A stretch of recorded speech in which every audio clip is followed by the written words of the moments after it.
Si Liling, Secretary Liling Briones, ginawang modelo ang lungsod ng Maynila noong panahon ng pandemya dahil sa Maynila ang mga estudyante may tablet at load. Ang mga teacher may laptop. Ang mga teacher may load. Walang postgas. Kaya naalala ko na sinabi ni Liling Briones, Secretary Liling, sana tularan ng ibang syudad ang Maynila noong panahon ng pandemya na nagkaroon ng online education. Naalala ko lang, dito naganap yun. May awa ang Diyos, pagdating ng araw, sa tulong ninyo, ibabalik natin muli na maging number 1 muli ang lungsod ng Maynila. Nakita niyo na ba yung Manila Science? Maganda ba? May bagong Lasal ang Maynila. No, kasi ganda ng Lasal eh. Hindi, masaya talaga ako. Binigyan niyo ako ng pagkakataon. Kahit sa murang edad, pinagkatiwalaan niyo ako.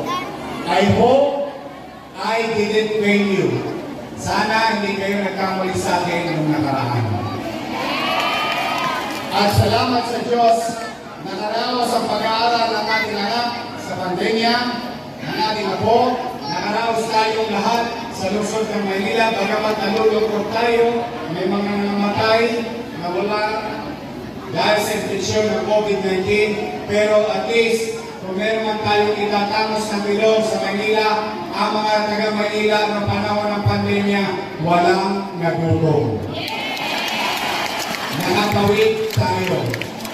Kaya naman ang hirap ng buhay ngayon na ating dinaranas, huwag kayong mawawala ng pag-asa dahil habang buhay may pag-asa.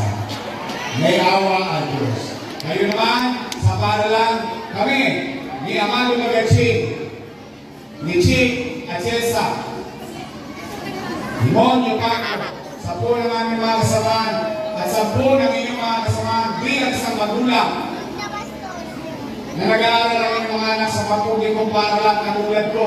Ako po ay nag-aaral sa mababang paaralan ng Rosario Almario Elementary School, pero pinulong, hindi mababa.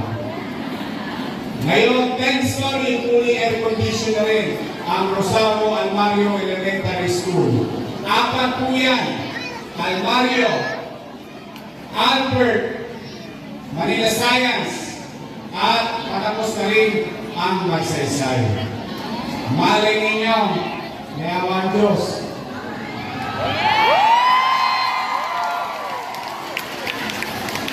Malay, diba?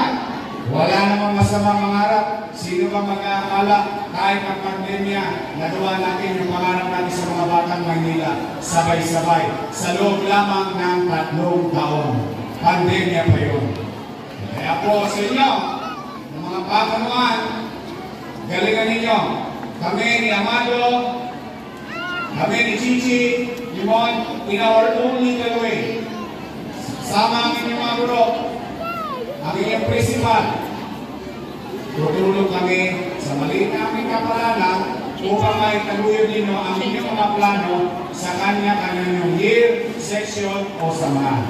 So mag-iingat kayo, mahal na mahal ko kayo. I love you. Hey. Tujoy. Nay, I love you. Yan ang pinakapaborito ko sa Maynila, mga senior citizen. Yan ang mga alagang parlor sa Manila. Muli, mag-iingat kayo. Maraming salamat sa pagkakataon nito. Pagpalain nawa kayo ng Pong May Kapal. Manila! God first. Thank you.